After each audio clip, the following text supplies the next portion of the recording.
Be there. Welcome to our YouTube channel. Today we're going to talk about a common problem that many of us have experienced at least once: losing access to our accounts. The frustration of not being able to log in can be incredibly stressful, but fret not, as we have a solution for you. Let's dive into the solution. To regain access to your account, you could try resetting your password.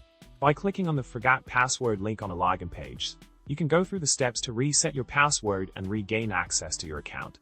Make sure to follow the instructions carefully and choose a strong, secure password to prevent this problem from happening again in the future. Now, if you still can't access your account after trying the password reset method, you can reach out to the customer support team for assistance.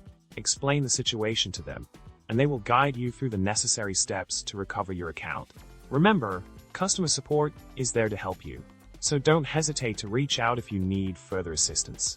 In summary, losing access to your account can be a frustrating experience, but with the right approach, you can regain access and get back to using your account seamlessly.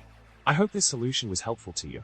If you enjoyed this video, don't forget to subscribe, like, and comment down below with your thoughts. Thanks for watching.